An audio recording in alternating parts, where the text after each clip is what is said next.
I was young, broke, and desperate when I found that apartment. Calling it an apartment is generous. It was more like an old boarding house. The walls were yellowed with age, the ceiling leaked when it rained, and the bathroom was shared by everyone on the floor. To use the toilet, I had to walk down a narrow hallway and pass 3 other tenants' doors.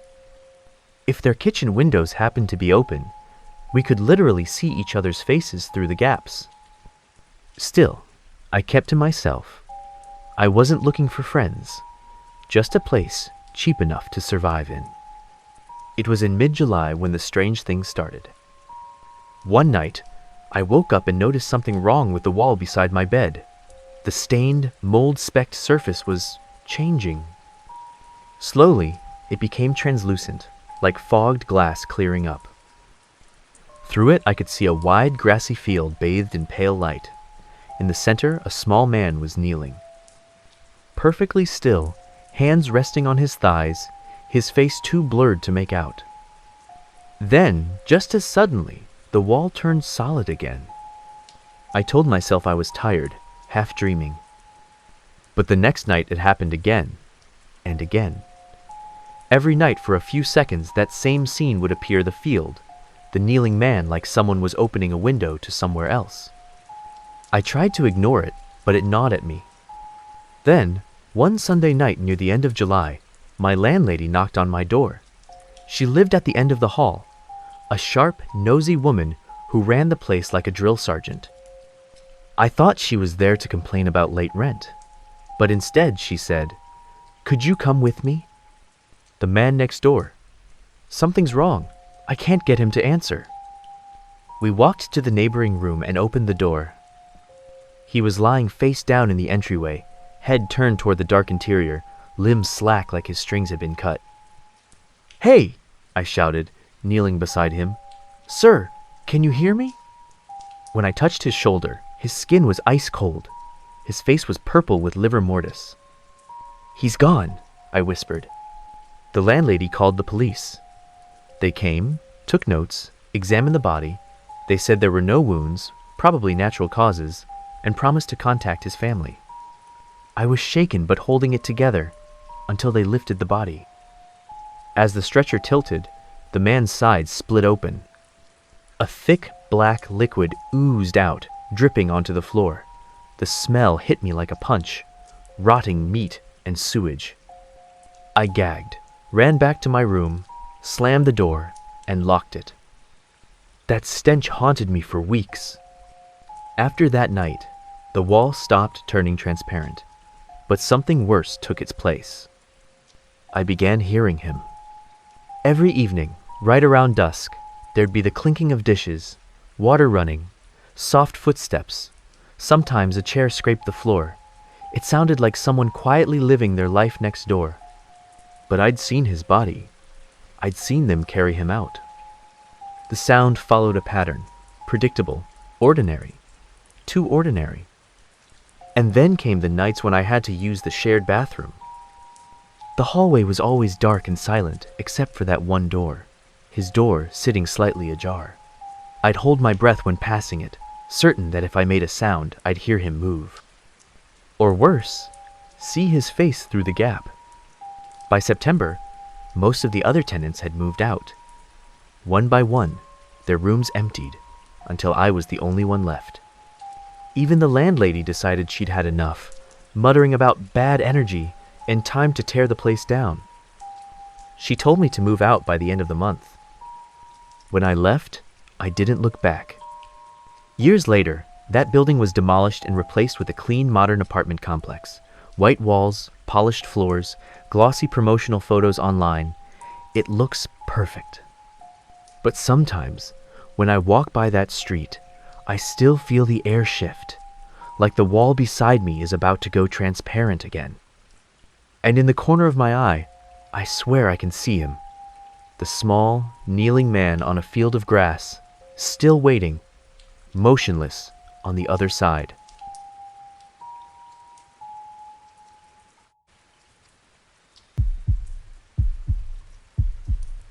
When I finally moved into my new apartment, I thought I was getting a fresh start.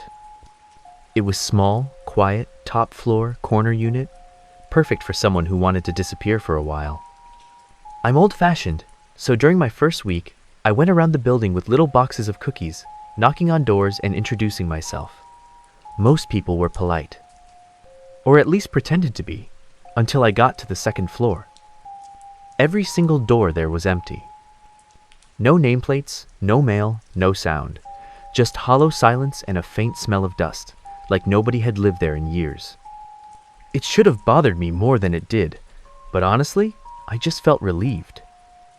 At least that meant no neighbors underneath me to complain about my late-night music. When I got back up to my floor, I decided to knock on the unit next to mine. The door opened just a crack, and a tall man with a scruffy beard stared out at me. His eyes were sunken, unreadable. "Hey," I said, smiling awkwardly. "I just moved in next door. Thought I'd introduce myself." Before I could finish, he snatched the gift bag out of my hand, muttered something low, and slammed the door in my face. The whole hallway rattled. For a few seconds, I just stood there, holding my breath.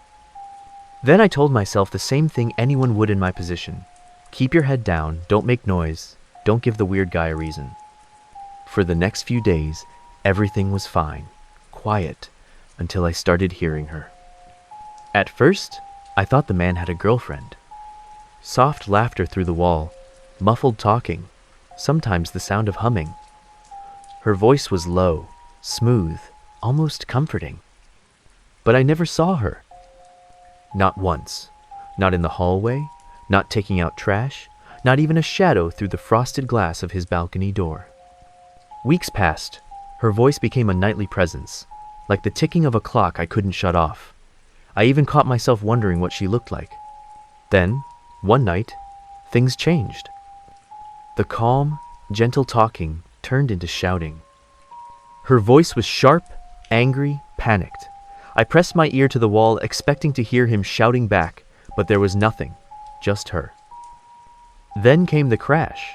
Something heavy slammed against the wall so hard my picture frames shook. And then, clear as day, a scream. "Don't kill me!" My whole body went cold. I stumbled back from the wall, heart pounding. Before I could decide what to do, there was a violent knock on my front door. Bam, bam, bam. I froze.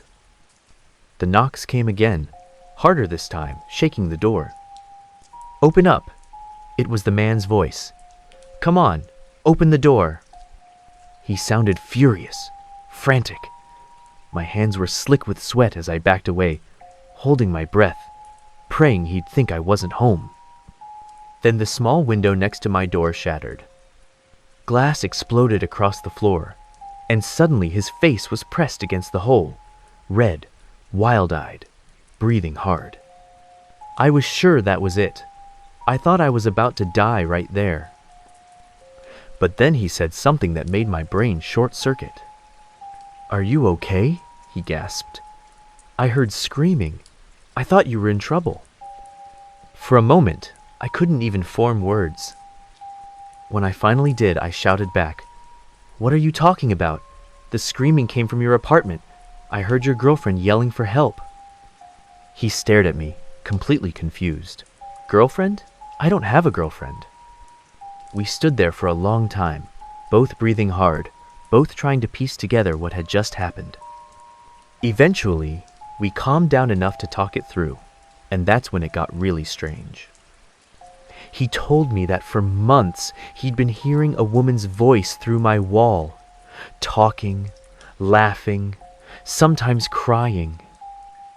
He said he always assumed I had someone living with me, and when he heard that scream, he thought I was being attacked. Except I live alone. And so does he. We sat in silence after that, staring at each other across the hallway, both realizing the same horrifying truth. If the woman we'd been hearing wasn't in his apartment, and she wasn't in mine, then where the hell was she? After that night, we never talked about it again. Not once. We'd pass each other in the hallway, nod politely, pretend everything was normal. But sometimes, late at night, I'll hear faint tapping through the wall, rhythmic, deliberate. Other times, I'll wake to the sound of soft breathing just behind my headboard where the two walls meet.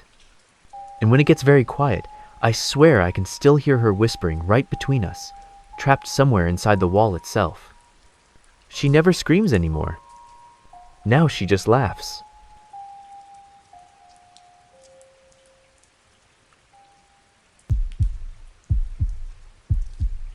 I used to think I was just a light sleeper. That's what I told myself when I started hearing the crying. That thin, desperate sound that carried through the wall every night around midnight. It had been a few weeks since the young couple moved in next door. At first, I thought, new parents, they'll figure it out soon enough. But the crying never stopped. It wasn't the usual baby fussing, either. It was the kind that scraped into your skull. Sharp, choking, almost angry, like the baby's throat was being torn open. One night turned into a week. A week turned into a month. By then, I was surviving on 3, maybe 4 hours of sleep a night. My coworkers started asking if I was sick. One of them even said I looked gray.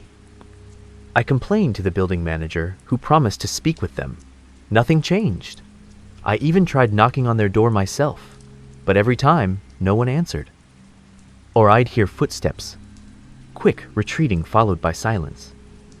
By the 4th week, I was losing it. It was 2 a.m. when the crying started again, louder than ever, shrill enough to make my teeth ache. Something in me snapped. I threw on my coat, stormed into the hallway, and pounded on their door. When the wife answered, all my anger drained into something colder. She looked ruined. Her face was pale, hollow, her eyes ringed in purple. Her hair stuck to her forehead like she hadn't slept in days. "Can I help you?" she whispered. Her voice was so small, so fragile, it almost didn't sound real. That made me angrier. "Your kid," I said, trying to hold back. "He's been screaming every night for weeks. Nobody in this building can sleep. Can't you do something?" She bowed her head and muttered an apology. Her voice trembled like she might cry. And suddenly, I felt awful. I'd yelled at her like she wasn't human. I started to mumble something softer. "Look, I didn't mean to." But she slowly looked up. Her expression had changed. All the exhaustion vanished, replaced by something blank, cold. Then she closed the door. I stood there for a moment, breathing hard, feeling the guilt crawl in. Then I heard it again, the baby's cry. Except this time, it wasn't just crying. It was muffled, like someone was pressing a hand over its mouth. The sound twisted into these awful gasps, followed by a dull, heavy thudding. Once, twice, 3 times. Then, silence. Complete, suffocating silence. My chest tightened.